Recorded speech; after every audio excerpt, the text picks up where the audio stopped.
Descubre Guayaquil. Entre el río y el estero nace una ciudad encantadora, valiente, guerrera y próspera. Una tierra que te espera y abraza, tan cálida como su gente. Descubre Guayaquil, perla del Pacífico, ciudad cosmopolita, vibrante y alegre. Nació mirando al río Guayas, al pie del Cerro Santa Ana, que aún conserva sus calles empedradas y casas patrimoniales, y creció para enamorarte con sus rincones mágicos, hoy dedicados al arte y la cultura. Desde lo alto, el faro nos guía para descubrir sus tesoros, sus bellos malecones, con amplios espacios y entretenimiento para todos, además de manifestaciones artísticas que reflejan con pasión nuestra identidad. Descubre Guayaquil y su exquisita gastronomía. Déjate sorprender por una explosión de sabores, desde las huecas tradicionales que reflejan la diversidad de la cocina ecuatoriana hasta lo mejor de la cocina internacional. Deleita tu paladar con nuestros productos estrella y conoce el cacao en todas sus formas. Descubre Guayaquil, puerta de entrada al Ecuador y al lugar más paradisiaco del mundo, las Islas Galápagos. Descubre Guayaquil, símbolo de progreso, puerto principal que no detiene el ritmo de su paso, ciudad viva, moderna, inteligente, innovadora, con espacios abiertos para disfrutar, fácil de recorrer y amar. Admira su desarrollo como uno de los destinos más importantes de la región, líder en Sudamérica para congresos y eventos, con fiestas, ferias, desfiles, congresos, conciertos y eventos deportivos todo el año. Guayaquil te espera para vivir emocionantes experiencias, un lugar al que siempre querrás volver. Guayaquil es mi destino. Hola, ¿cómo están? ¿Qué tal? Buenas noches, bienvenidos. Hola Mariana, bienvenida a la Feria del Libro de Guayaquil.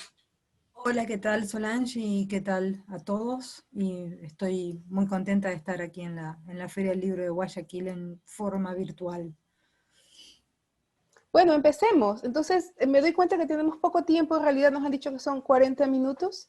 Sí. Tenía una pequeña biografía, pero de pronto no la leo porque me parece que quienes están aquí y nos acompañan saben quién eres tú. Entonces voy a proceder a conversar y tengo un par de preguntas, son un puñado, porque estoy segura que sobre esas vamos a ir sacando e hilando mucho más.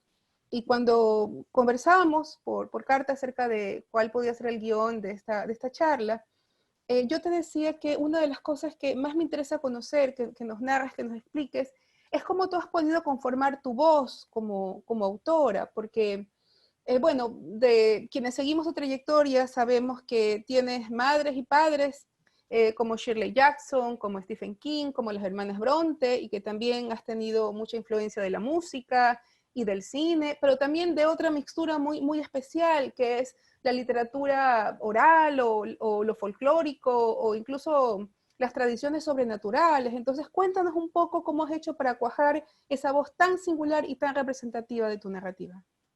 Sí, todo eso está en mi narrativa. Y con el tiempo, yo publiqué mi primera novela en el 95, era chica. Esa era una novela mucho más influida por lecturas más pop, ¿no? Entrevista con el vampiro, cosas así como más de ese tipo de horror muy romántico, ¿no? Y, y con el tiempo fui buscando dónde, además de las influencias, dónde estaba yo. Creo que de los momentos cruciales fue, mis dos primeras novelas tienen protagonistas y narradores masculinos. En los cuentos empecé a usar narradoras femeninas, mujeres. Y ahí me di cuenta que no basta con ser mujer para escribir como una mujer. Si uno se pone a pensar, no sé, Agatha Christie, Patricia Highsmith, escriben varones. Y es natural, porque son muchos años de estar acostumbrados a una literatura que no solo los autores son varones, sino los narradores también. Entonces encontrar esa voz, digamos, que todas esas influencias además se pasaran por el género, como para poder hablar desde ser mujer, pero no como tampoco como una jaula, ¿no? Digamos, mi última novela también, eso lo cambié y los protagonistas son varones, pero quería aprender a hacerlo, me tuve que enseñar a hacerlo. Yo pensaba, como muchos escritores piensan, que solo por ser mujer, por tener la experiencia, podía ser un personaje femenino. Y son dos cosas diferentes, porque cuando uno no leyó tantas mujeres en literatura, no tiene tantas imágenes. Por eso yo soy muy fan de Shirley Jackson y de Emily Brontë, y también de Silvino Campo en Argentina, porque son escritoras que escribieron mujeres también. Creo que eso fue un momento crucial. Y después tratar de entender cómo se escribe terror desde América Latina.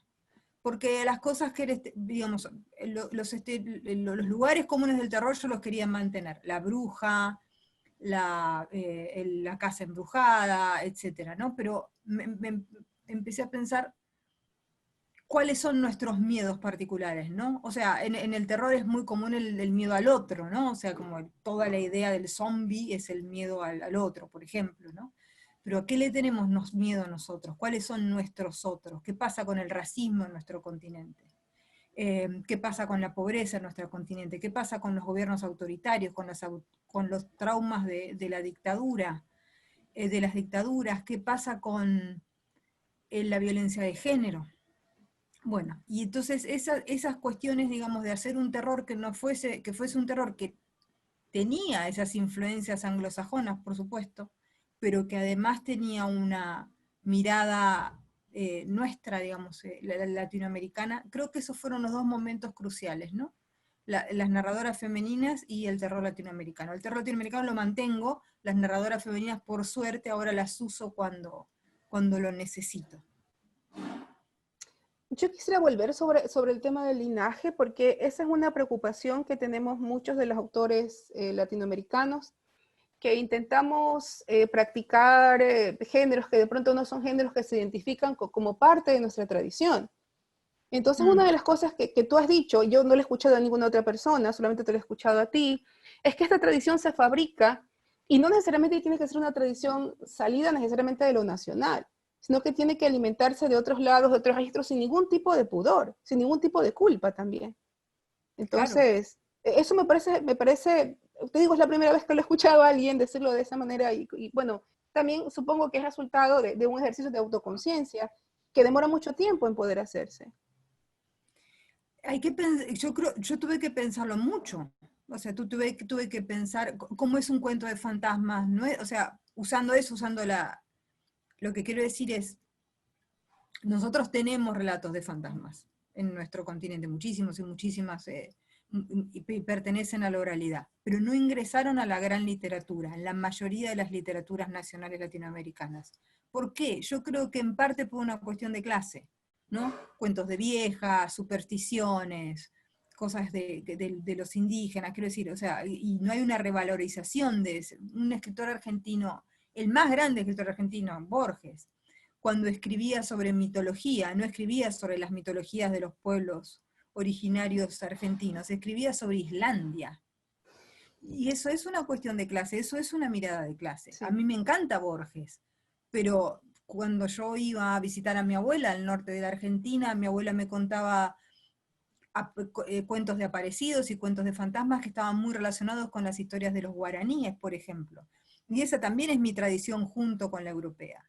Entonces yo creo que en mi caso, ¿no? Porque yo tengo las tres ascendencias, la local, la europea y la criolla, que nadie sabe bien qué es, ¿no? O sea, bueno. Y me parece que sí hay que tener un total desprejuicio, porque además nuestras generaciones crecieron leyendo eso, crecimos viendo a David Lynch, crecimos leyendo a Stephen King, crecimos escuchando ciertas cosas, crecimos viendo películas de terror, le teníamos miedo a Freddy, digamos. Pero claro, pero Freddy es si uno se lo pone a pensar, uno piensa en Freddy, ¿no? Era Freddy, qué sé yo, Freddy Krueger. ¿Pero qué era Freddy Krueger? Freddy Krueger era un abusador de niños, que fue asesinado por los padres de esos niños porque no, porque no consiguieron justicia. Y luego él vuelve a atacar a esos chicos en los sueños, o sea, en el inconsciente, o sea, Freddy es el trauma. Entonces, esa idea, no importa si la idea es de Wes Craven y de una película norteamericana y de Freddy, la idea de poder pensar el trauma también la podemos pensar. Y que no tengamos una tradición, bueno, sí tenemos una tradición, porque nosotros ya somos hijos de la tradición global, digamos, y nuestra tradición está totalmente atravesada por los discursos masivos, digamos. Y no me parece que sea, ¿cómo decirlo? Disciplinarse usarlos, sino todo lo contrario. O sea, es tomarlos, apropiarse de ellos y usarlos para contar nuestras historias. Me parece como todo lo contrario un disciplinamiento, sino más bien una reapropiación. Sí, acá sucede mucho que, por ejemplo, hay una muy rica tradición oral en la costa y en la sierra que narra historias de aparecidos y de espantos, ¿no? Y duendes, pero usualmente esas tradiciones tienen que ver con gente muy ilustrada. Entonces sucede lo mismo que tú mencionas, ¿no? O sea, pertenecen a otros sectores que no son los sectores aceptados como intelectuales. Claro, Entonces se vuelve, cuando tú recopilas leyendas, entonces se vuelve como una especie de acto folclórico, ¿no? Y lo apartamos, lo ponemos por allá, pero no sí. puede dialogar con esta otra tradición.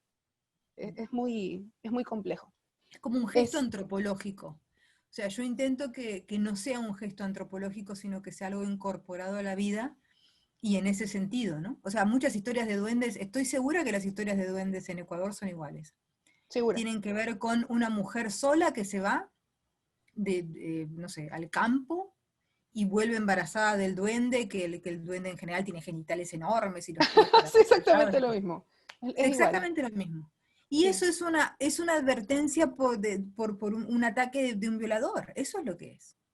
Entonces, quiero decir, resignificar esas cosas y empezar a pensarlas en otros contextos me parece importante. No digo que sea fácil, pero digo que es un camino y es una voz posible para escribir Ujú. en género, cuando es un género que no tiene una tradición, cuando uno no puede leer en su propio idioma, y cuando digo en su propio idioma, digo en mi caso en argentino, no solamente en español, digamos, con la forma de hablar que yo tengo, que tenemos en mi país. Cuando no lo tenés es complejo. Ujú. Bueno, Mariana, nos fuimos directamente al tema del género y nos apasionamos, pero voy a retroceder un poco y me gustaría saber, ahora con la perspectiva que tienes luego de haber ganado el premio Herralde de novela, con nuestra parte de noche, y mirando a la distancia, 24 años antes, con tu primera publicación, que fue Bajar es lo peor, ¿cómo miras tú a esta novelista, que en este momento eres tú? ¿Qué le dirías a esa joven novelista que escribió ese texto cuando era muy jovencita, cuando tenía 19 años? ¿Le darías algún consejo, le darías algún golpe o le dirías, muchacha, está muy bien lo que estás haciendo? Le diría que corrija un poco más, que sea un poco más prolija, pero probablemente nada más. A mí no volví a leer esa novela primera, la verdad. Tengo un buen recuerdo de haberla escrito y tengo un buen recuerdo de la experiencia.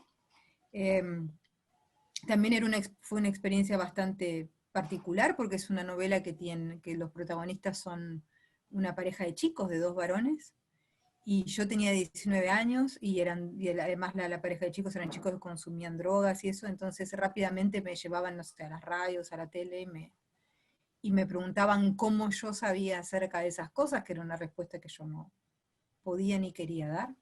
Y eso fue muy incómodo, así que a lo mejor también le advertiría sobre eso y le diría, harías bien en ser un poco más misteriosa y no dar esas entrevistas. Pero no mucho más. Pero la experiencia de esta novela en realidad fue bastante similar.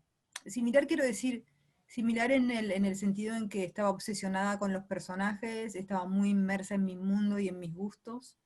Eh, lo que sí ocurrió es que lo que sentí yo cuando escribí esta novela era que la arquitectura de la novela, la corrección y toda la parte que tiene que ver con la trama y hacerlo jugar, era algo que era muy necesario a esta altura, además, ¿no? Yo tengo 46 años, ya tengo varios libros, y sentía que tenía que hacer un libro que fuera más sólido en ese sentido. No sé si mejor, ¿eh? O sea, pero sí con otra, con toda la experiencia de estos años. Así que sí, el consejo sería un poco más de atención y un poco más de misterio. ¿Tú sientes que tienes algún relato fundamental que estás intentando contar todo el tiempo? Te digo porque cuando tienes estas, no sé la palabra si son obsesiones, pero sí, ¿no? Hay como Mm, estos registros recurrentes en tu escritura. Pienso en el tema de los cuerpos, por ejemplo, que tú misma lo has dicho, estos cuerpos que viven experiencias que no son solamente experiencias exteriores, sino que se escriben en este cuerpo. Y eso es una cosa que vienes manifestando continuamente en tus relatos y en tus novelas. Y siempre sucede que uno quiere contar una historia y se le presenta y uno dice, no, ya la conté, entonces la saco. No, pero esta ya la conté, pero lo estoy contando de otra manera. Con el caso de Adela, tienes algo parecido. mm. Y tú sientes que estás queriendo contar algo todo el tiempo y no te sale o lo quieres contar mejor o ya purgaste lo que tú sientes que tienes como relato fundamental. Yo creo que un escritor no tiene muchos temas, y eso es una bendición y una maldición al mismo tiempo. O sea, es una bendición porque como es como a lo que te obliga a tener pocos temas y saberlo de alguna manera, es a profundizarlo todo el tiempo, cosa que siempre te va a terminar siendo, espero, un escritor más interesante. Eh, el problema ahí es un problema técnico, ¿no? Porque uno puede escribir casi siempre sobre lo mismo, pero tiene que buscar la manera para que eso no sea repetitivo ni para uno ni para los lectores, que se agobien totalmente. Yo creo que a mí hay algo que se repite todo el tiempo, que es el tema del cuerpo, el trauma y en ese sentido el fantasma, ¿no? O sea, uno piensa en el fantasma lo que hace todo el tiempo es decir, le hicieron, a mi cuerpo le cometieron una injusticia, el fantasma vuelve y te cuenta la injusticia buscando reparación, ¿no? Y aunque uno haga una reparación de eso, no sé, por ejemplo, una historia típica de fantasmas que te dice mis huesos están acá, pero hay que llevarlos a otro lugar, bueno, y uno lo hace, y así el fantasma es liberado, pero en realidad es una especie de reparación para el que está vivo, pero para Ujú. la injusticia sí hay.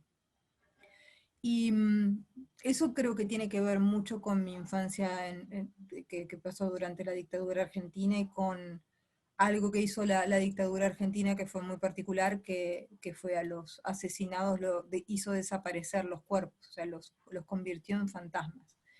Y ese trauma infantil, digamos, fue algo que yo averigüé cuando fui más grande, o sea, cuando se terminó la dictadura, cuando yo tenía 8 o 9 años, y, y ahí fue muy público como la salida de la dictadura fue una especie de explosión. En España cuando terminó la dictadura de Franco fue parecido.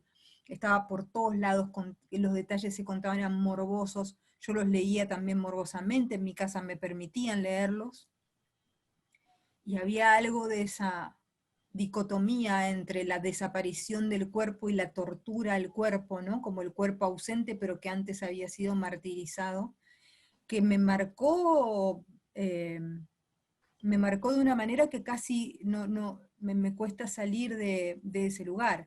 Y luego también el abuso sobre los cuerpos, ¿no? El abuso sexual sobre los cuerpos, la violencia sobre los cuerpos, digamos, hay algo ahí que a lo que yo vuelvo una y otra vez, además de otros temas, ¿no? Pero ese me parece que es un tema que vos mencionás que es muy fundamental, pero creo que además tiene eso, tiene como el aspecto político. Y al tener el aspecto político, creo que más o menos yo intento al menos buscarle la manera de que, aunque se repita, tenga otras interpretaciones, ¿no? O pueda ser interpretado de muchas maneras, porque cuando estamos hablando de terror latinoamericano y de escribir terror en este país, país, en este continente, si hay algo de lo que tenemos muchísimas historias, son historias de violencia sobre nuestros Sí. cuerpos, múltiples. Tú también, en alguna entrevista que escuché, decías que, bueno, sí, siempre una de las cosas que sucede con lo fantástico, con la ciencia ficción, es que se vuelven narrativas tropológicas, ¿no? O sea, siempre se las lee como metáfora de otra cosa. Pero tú en tu literatura también tienes hechos terribles que tú los trabajas de manera muy literal, ¿no? O sea, como insistiendo en que el terror no necesariamente tiene que ser el símbolo de alguna otra cosa, ¿no? O leerlo políticamente. A veces el terror es sencillamente el terror, ¿no? E impresiona leerlo. Sí. Sí, yo creo, digamos, que toda la literatura en general, o sea, en el realismo también, Ujú, a veces se refiere a otra cosa. En el género a veces es incluso buscado, ¿no? Sobre todo la ciencia ficción quizá un poco más incluso, porque el terror está más cerca del realismo. Incluso vos podés escribir una historia de terror que no tenga componente sobrenatural, para nada, o sea, ujú, que sea una ujú. historia muy gore, muy de violencia, una historia de un asesino serial, por ejemplo, ¿no? Que no sea un policial, sino una historia de ultraviolencia en ese sentido. Pero yo defiendo que no se han leído solamente como una metáfora de algo, porque eso es como decir, eh, es como volver a poner al género en esta cuestión un poco, para mí, anticuada, que es como un género menor, digamos que uno lo elige, qué sé yo, ¿por qué? Porque se entretiene con el género, porque le gusta, por estética o lo que sea, pero que en realidad es una especie de atajo para no hablar de los grandes temas. Y en realidad no es eso, en realidad uno está escribiendo en género porque en género escribió Poe, quiero decir, ¿no? O sea, no tenía que estar explicando nada, y no se estaba refiriendo a nada, digamos. Se estaba refiriendo a un amigo loco que había enterrado viva a su mujer y después a su hermana y se derrumbaba la casa, quiero decir, y se trata de eso, no se trata de otra cosa. Entonces, digamos, yo defiendo eso. Y después que pueda tener una lectura, por supuesto, todo texto puede tener una otra lectura, pero me parece importante defender la especificidad. Por eso yo digo que en nuestra parte de noche hay mucha gente que me dice, bueno, trasciende el género. Yo no creo que trasciende el género, es una novela de terror. Lo que pasa es que es una novela de terror que tiene otros componentes que a veces no ves en novelas de terror, pero creo que a veces el terror tampoco es leído del todo bien. O sea, si uno lee It de Stephen King es una novela que no sé, el 80% es una novela realista de chicos en un pueblo. Y de repente, y de un chico que su mamá es sobreprotectora, una chica que vive con un papá que está al borde de abusarla y que es violento. Quiero decir, o sea, esa construcción de los personajes tiene tanto peso como los momentos del horror. Entonces me parece, digo, que defender la especificidad del género a mí me parece importante, porque si no parece que estuviéramos pidiendo perdón, ¿no? O sea, bueno, Ujú, ujú. si fuéramos más serios, no escribiríamos ciencia Exacto. ficción, digamos, y en realidad Solaris es una novela filosófica, por ejemplo. Entonces, bueno, ¿no? Sí, yo defiendo mucho lo específico del género. Y sobre esta línea que ya estamos conversando, Mariana, me parece que alguno, bueno, sobre lo que podría ser literal, ¿no? En nuestra parte de noche, esta definición de este mal como un mal que tiene que ser traducido por otros porque no se entiende. Quería ver si tú puedes conceptualizar el mal, qué es el mal para ti, porque es otras cosas que tú vienes trabajando también en tu literatura, o sea, este mal que puede ser producto incluso de un maltrato familiar o puede ser producto de las acciones de una secta homicida o incluso puede ser el mal infringido a pequeña escala entre dos personas. ¿Por qué has elegido el mal como un elemento para trabajar y cómo tú comprendes ese mal? Es complejo la cuestión del mal, porque primero yo no soy religiosa, pero tiene un componente religioso que me parece importante e ineludible, ¿no? Uh -huh. Porque el mal tiene algo muy trascendente. O sea, muy trascendente en el sentido que permanece, que en muchos casos parece no humano. Eso es una cosa que entendió muy bien Lovecraft, más allá de sus problemas, pero digamos como esta posibilidad de como algo poshumano,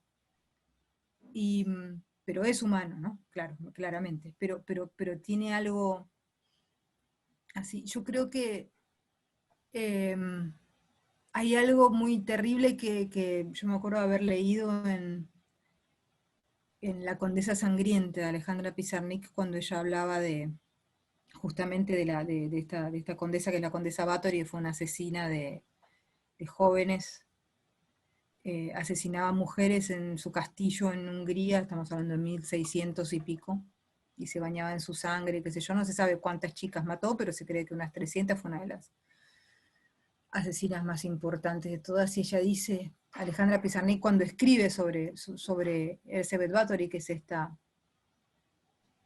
esta mujer, dice, la libertad humana es terrible, o sea, es horrible, dice, o sea, y el mal tiene algo de eso, el mal tiene algo que ver con la impunidad, en el sentido de poder hacer algo para lo que no te, sobre lo que no te van a castigar, o vos sentís que no te van a castigar, y que vas a llegar muy lejos en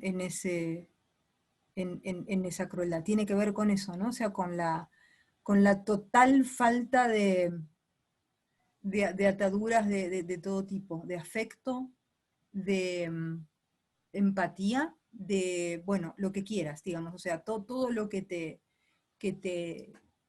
relaciona o te hace sentir cerca del prójimo, quiero decir, es como, para mí el mal es ese momento donde estás absolutamente libre de los demás y por eso crees que tenés el poder para poder infligirles cualquier cosa. O sea, como en ese sentido es poshumano, ¿no? Como que te separaste de los demás, te separaste de la comunidad, te separaste. Ahí me parece que ocurre el mal. Y creo que, digamos, que fue digamos, que es como un componente tan importante en las religiones, porque las religiones tratan casi todo el tiempo de esto que es tan profundamente horrible y humano, digamos, que tratan de entenderlo y domesticarlo y hacer que cese, cosa que creo que es imposible, es inexorable, quiero decir, o sea, es algo de lo que no vamos a poder desprendernos. Por eso creo que me interesa, ¿no? Porque es una constante y porque es una posibilidad de cualquiera de nosotros. Y eso da mucho miedo, ¿no? O sea, que uno pueda tener esa capacidad de ejercerlo, o sea, es algo que está ahí para que uno pueda tomarlo. Me llama la atención también que en tu abordaje del mal, o sea, no hay ninguna posibilidad de redención, porque muchas veces cuando uno lee literatura de terror, ¿no? La gente, bueno, empieza a leer y dice, pero no hay justicia, o sea, aquí el monstruo se comió, la devoró, aquí el asesino hizo su cometido, entonces como que se espera que de alguna forma cuando uno lee este tipo de relatos, ¿no? Atroces, terribles, tiene que haber algún tipo de aprendizaje moral o de leccionamiento, o el bueno tiene que ganar siempre porque es lo justo, pero en tu literatura no pasa eso. En tu literatura el mal gana, es impune. Porque en la vida real supongo es así, ¿no? O sea, estás intentando copiar eso. Es exactamente eso. Es exactamente pensar en esas cuestiones sin lo tranquilizador del cuento moral, ¿no? O sea, el cuento moral que te resuelve, que te explica, que te hace ganar al bueno, que destruye al malo o lo que sea, todo eso es algo que tiene que ver sobre todo con tratar de tranquilizarnos. Y a mí digamos, en mi literatura, a mí lo que me interesa es eso, que no haya tranquilidad cuando termines de leer. Que cuando termines de leer digas, bueno, que sea inquietante, que sea... Y creo que la vida es así, o sea, creo que en la vida termina... los finales felices son pocos. Y me parece, digamos, además que a los lectores, sobre todo a los lectores de género, no hay que engañarlos en ese sentido. O sea, yo no es que hago tampoco una campaña sobre ser honesto o lo que sea, pero me parece que resolver un cuento, que digamos que hacerle una buena un buen cierre, un cuento, o que gane el bueno, y qué sé yo, es infantilizar a los lectores, es como decirle a los lectores, mira, en esta ficción pasa lo que no pasa en la vida, que es que está todo bien y todo se resuelve. Y en realidad el lector está viviendo en un mundo que es muy cruel y que es muy... y que es muy cruel con los débiles sobre todo, ¿no? Que es muy cruel con los vulnerables, y la mayoría de los que vivimos en este mundo somos los vulnerables. Entonces, para mí es engañarlos de alguna manera eso, o sea, es como decirles, mirá, las cosas van a estar bien, y en general las cosas no están bien. Y también creo que en el fondo es como una postura, un poco una postura política, de decir, bueno, si queremos que las cosas estén bien, pues hay que hacer algo para que sea así. Muchos de mis personajes, sobre todo los personajes femeninos, son personajes que se ven como atrapados en una circunstancia en la que no saben bien qué hacer, como que tienen un dilema, quieren ayudar, por ejemplo. Hay un cuento, por ejemplo, El chico sucio, me acuerdo ahora, es como una mujer que vive en un barrio marginal, donde hay un niño que vive en la calle y que vive en situación de calle y en situación de extrema vulnerabilidad. Y ella cree que con comprarle un helado y hacerlo pasar a la casa ya cumplió con su cuota de haberlo hecho feliz durante una noche, cuando en realidad si uno realmente no siente la indiferencia necesaria para poder vivir en países como los nuestros, con la tremenda desigualdad que tiene, eso solo te tranquiliza la conciencia por una tarde, pero no resuelve el problema. Y creo, digamos, que despertar un poco y decir, no estamos resolviendo el problema, y no lo estamos resolviendo por un montón de cosas, porque es difícil, porque no se puede, porque las acciones que podemos hacer como individuos no son suficientes, eh, porque nos dimos por vencidos, por lo que sea. Ninguna de esas cosas me parece moralmente condenable, pero sí me parece importante saber que otra cosa es tranquilizar nuestra conciencia, y que no tiene que ver con lo que pasa realmente en la vida. Pero justamente, a pesar de este trato inclemente con el lector, tremendo, azotarlo con la realidad o con el horror, podría parecer que este tipo de literatura no tendría tanta acogida, pero tú tienes montones de lectores en todas partes del mundo ahora, ha sido traducida, tus ejercicios de escritura, tus novelas ganan premios prestigiosos. Entonces, ¿qué ha pasado? ¿El lector ha cambiado? ¿El lector quiere leer estas cosas, las acoge y las celebra? ¿Te ha sorprendido un poco la cantidad de lectores que tienes y la acogida por tu trabajo? ¿O te parece A algo mí que... sinceramente me sorprende, sí, a mí sinceramente me sorprende, porque yo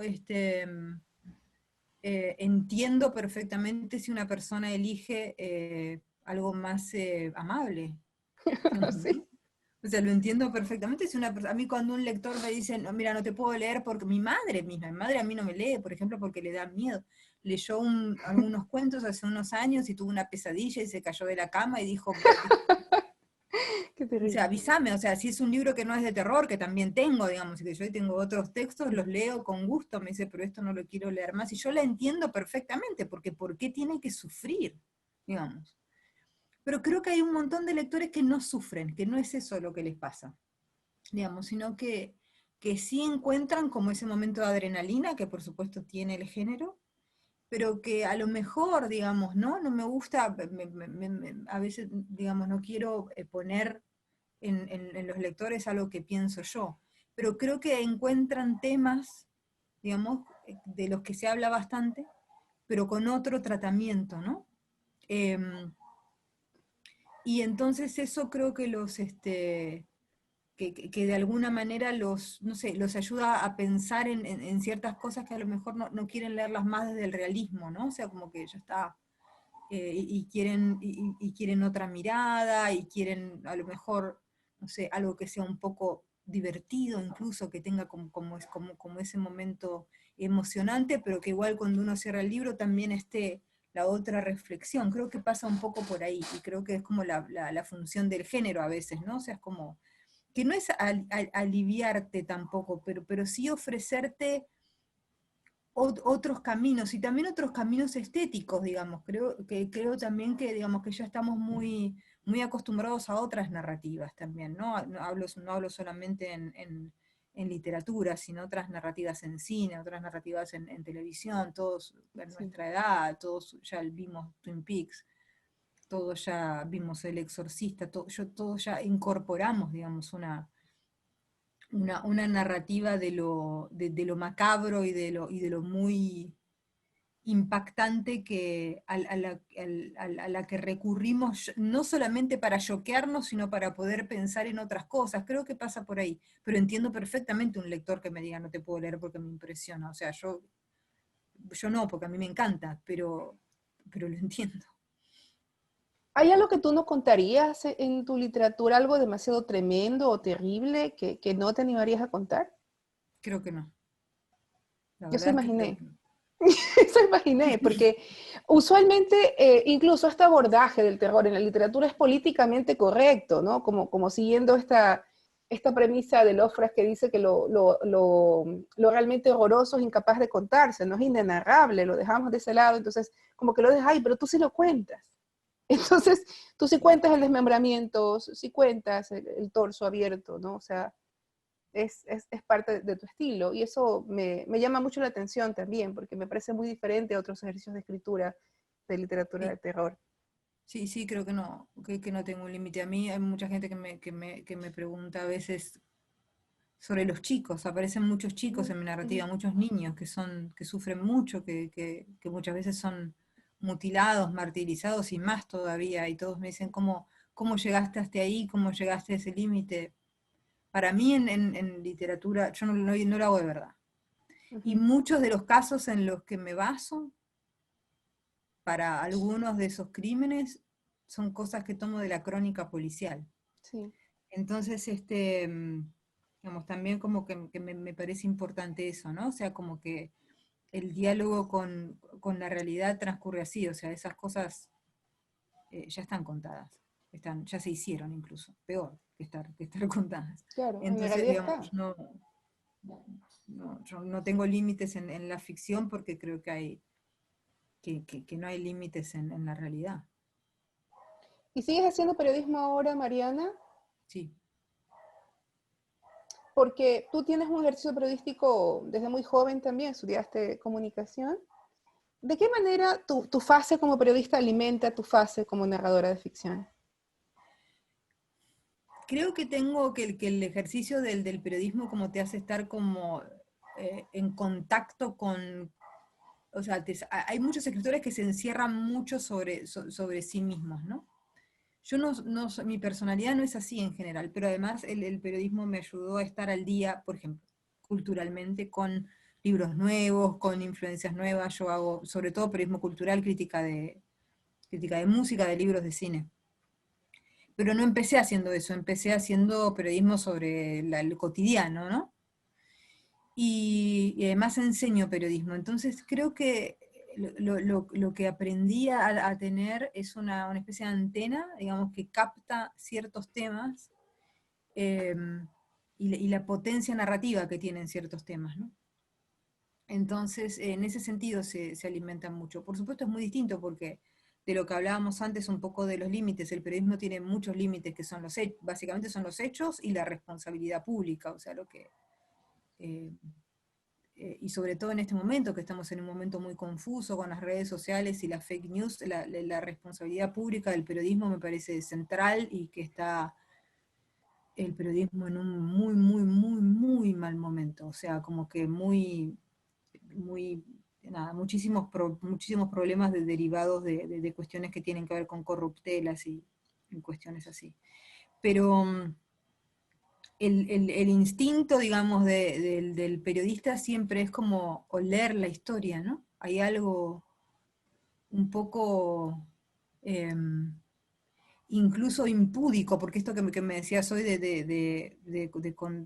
cuál sería tu límite. Bueno, el periodismo también cruza muchos límites, ¿no? Porque tiene que cruzar, preguntar cosas dolorosas, tiene que ir a lugares que son lugares que uno no querría visitar en la vida normal, digamos, ¿no? Este, tiene que ser indiscreto, digamos, ¿no? O sea, es como tiene, y lo tiene que hacer porque tiene que ir a buscar la información. Entonces creo que en ese sentido se nutren bastante. Hay algo de atrevido en el periodismo que se trasladó un poco a la literatura. De impúdico. Sí, yo creo. Sí. Mariana, tengo dos preguntas más, porque ya veo que la hora avanza y nos devora. La primera tiene que ver con el buen momento para lo fantástico, que parece que Mm, está existiendo en América Latina. ¿Tú crees que sí. llegó para quedarse el respeto para el género o piensas que esto es transitorio? ¿Y qué se debe? ¿Esto cómo así de pronto hemos recibido la atención de la prensa, sobre todo, que nos está considerando mucho, ¿no? Aquí creo que parte del Sí, reconocimiento lo tiene la crítica de sí. diarios, ¿no? Pero ¿qué ha pasado? ¿Y será que perduramos o de pronto solamente es un momento, un fogonazo y nos Yo espero, desapareceremos? yo espero que sí. Espero que sea entendido como lo que es, ¿no? Que era lo que estábamos hablando antes un poco, que creo que es una cuestión generacional. Ujú. Que digamos que empiezan a aparecer todas estas voces, la mayoría son curiosamente mujeres. Creo, a mí no me gustan los discursos esencialistas sobre la mujer que tiene una sensibilidad especial ni nada de eso, pero sí es cierto que a la mujer se le da más permiso para ser irracional, quiero decir, ¿no? O sea, estoy segura que vos conocés pocos hombres que vayan a tirarse el tarot y seguramente tenés muchas amigas que se tiren el tarot y yo tiro el tarot y a mi marido le parece una estupidez tirarse el tarot, Mm. aunque le da mucha curiosidad. Pero quiero decir, o sea, tuvimos ese permiso y ese permiso es bueno y hay que aprovecharlo. Eh, yo espero que sea reconocido más allá de este momento como de moda, como lo que es, digamos, que es una genuina eh, aparición de una voz de una generación que ya no tiene una sola influencia, sino que tiene muchas, y que está muy marcada por el fantástico, una generación que lloró con ET, una generación, digamos, ¿no? Ujú.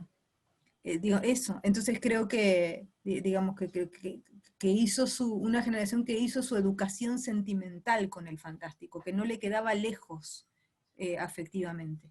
Entonces, ni en literatura, ni en cine, ni en nada. Entonces, que incluso jugó a la Ouija cuando era chica, ¿no? Que jugaba a contarse cuentos de fantasmas poniéndose una luz bajo la cara. Eh, ¿no? Y creo que, digamos, que es producto de todo eso y espero que la calidad está, ¿no? Son textos muy Sí, buenos. creo que eso es lo importante, Entonces, o sea, es un material realmente muy bien logrado. Eso quería mencionar acerca en nuestra parte de noche, que más allá de tratarse de género, es una excelente novela. Yo creo que de eso se trata todo. bueno, Quiero pensar que gracias. sí. Pero Sí. sí, creo que los textos son los que van a perdurar. Y bueno, Ujú. ojalá así sea. Me he quedado fascinada con que tires el tarot. Ah, sí, tiro el dedo. ¿Lo aprendiste sola o alguien te enseñó? Lo aprendí sola, me regaló un amigo mío un mazo de tarot porque él tenía que tomar una decisión importante en su vida y él consideraba que yo tenía ciertas habilidades que creo que yo creía que no, pero bueno, y me regaló un mazo de tarot que venía con un librito de instrucciones bastante bueno, por otra parte, o sea, era un libro de instrucciones bueno, y aprendí, después aprendí más y fue totalmente autodidacta. Y después me compré varios libros, pero digo, fue una cosa así. Y lo aconsejé bien, además. Qué bueno. Con un amigo hacíamos una broma de si es que tú tenías algún tipo de práctica oculta y ahora dices que él tiras el tarot. Y eso me lleva a Sí. mi última pregunta, Mariana. Ha pasado mucho tiempo desde la jovencita que escribió Bajar es lo peor y ahora tienes mucho reconocimiento internacional, mesas todos los días, estás agotada de las pantallas como tú misma me dijiste. Y supongo que, claro, como nos pasa a todos, en algún momento deseaste que esto pasara, tener reconocimiento por tu trabajo, que te busquen, que te lean, pero has llegado algún momento a pensar que le pediste ese deseo a la pata de mono. No, No, la verdad que no. No, la verdad que no. No, estoy contenta. Estaría muchísimo más contenta si no estuviéramos viviendo mundialmente la pandemia, ¿no? Que yo la estoy pasando bastante mal.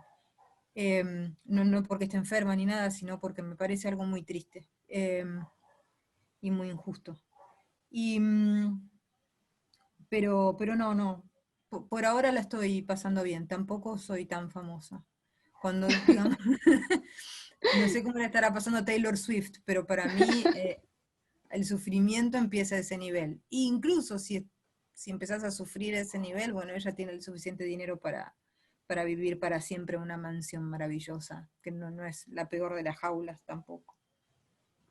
¿Te comprarías una casa encantada, Mariana? Así como las Sí, que claro. tú describes en tus novelas. Sí, pues, totalmente. Cuando gane mi primer dinero grande, es posible que pregunte eso, aunque sea.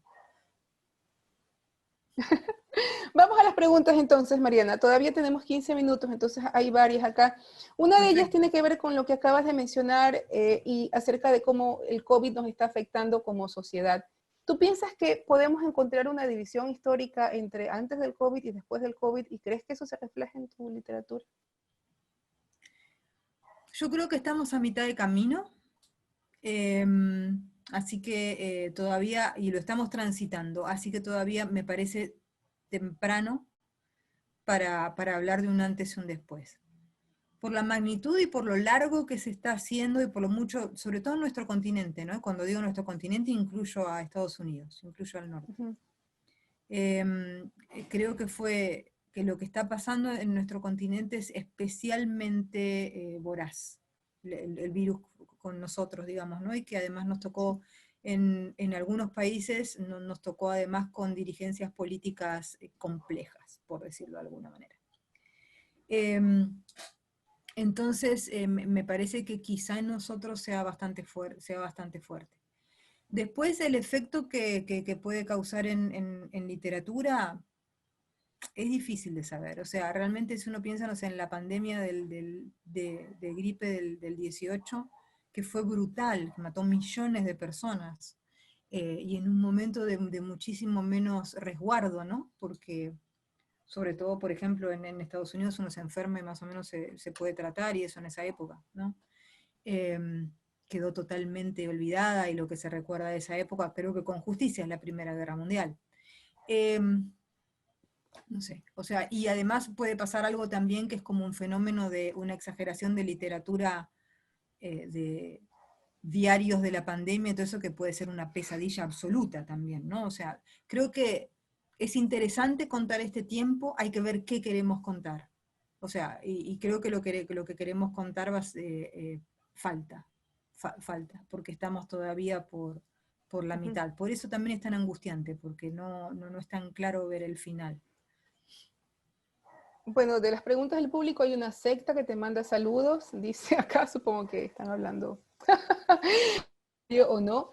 Y otro comentario que te hacen, y creo que es pertinente contestarlo, es ¿qué lecturas estás haciendo en este momento? ¿Qué nos recomiendas leer? Mira, en este momento, ya que estamos, que como nos podemos ver, se los puedo mostrar. Estoy leyendo un clásico, que es este libro, de Thomas Tyron, El Otro. Es un libro, es un libro de terror muy inquietante, pero bastante viejito, de los años 30, lo estoy descubriendo, y es muy, muy interesante. ¿Qué más? A ver, de lo que tengo por acá. Bueno, me gusta mucho esta escritora colombiana que se llama Carolina Sanín. Mira, wow. Ella es muy peleadora y es muy provocadora, y eso también me gusta. O sea, me gustan las mujeres que se atreven a hacer eso, que yo no soy así, soy muy callada. pero más allá de eso, esa actitud de ella no está en este texto. Es un texto muy lindo y muy, no sé, Sí, una muy historia de terror introvertido. también allí, de una muchacha y un faro y una torre, de un hotel, me Sí, parece. ¿Cierto? sí, Sí. y es muy lindo, y ella escribe muy bien. ¿Y qué más? A ver qué tengo por acá. Mira, justo que estamos hablando del tarot, tengo acá mi última guía del tarot que estoy investigando, que es la de Alejandro Jodorowsky. Es gordo. Uh-huh. Esto no es una recomendación, sino más bien una muestra de lo que estoy haciendo encerrada en pandemia, y tratando de optimizar mis dotes sobrenaturales, si es que las tengo, que yo lo dudo bastante, pero bueno, ¿por qué no? Es lo que se espera de un autor que trabaja estos géneros, ¿no? Pensaba, pues no pregunta, es solamente una reflexión, que Como decía Alan Moore, finalmente lo raro se termina escribiendo en uno, ¿no? La literatura es creación y la creación también lo escribe. ¿Quién sabe qué Sí, sucederá, no? No sabemos, no pero más de sabemos. uno te imagina un poco extraña, pero estoy segura de que no, eres bastante normal. No, soy bastante normal. Alan Moore creo que también, o sea, tiene un aspecto bastante más Sí, raro que yo. Pero, pero Alan Moore tiene esta idea de que la literatura es magia, ¿no? Porque sí, sí. el lenguaje, como los conjuros, Ujú. cambian la realidad, tienen la capacidad. Un conjuro es un montón de palabras ordenadas de determinada manera que tienen la capacidad de cambiar la realidad. Y la magia es eso, La finalmente. magia del caos, que la llama La así. magia, claro. Y yo estoy de acuerdo con eso. O sea, estoy de acuerdo que hay combinaciones de palabras que pueden cambiar la realidad. Una última pregunta, o creo que ya no tenemos. Ya no tenemos, se acabó el conteo, Bueno, Mariana. Qué bueno, gusto escucharte y qué gusto. Gracias por estar con nosotros. Te mando un enorme abrazo. Gracias por esta un abrazo conversación. también. Fue Nos vemos en un persona. gusto total, total, y gracias por las preguntas brillantes. Gracias. Ah, gracias. Un abrazo. Hasta pronto, Mariana. Bye. Hasta pronto, adiós.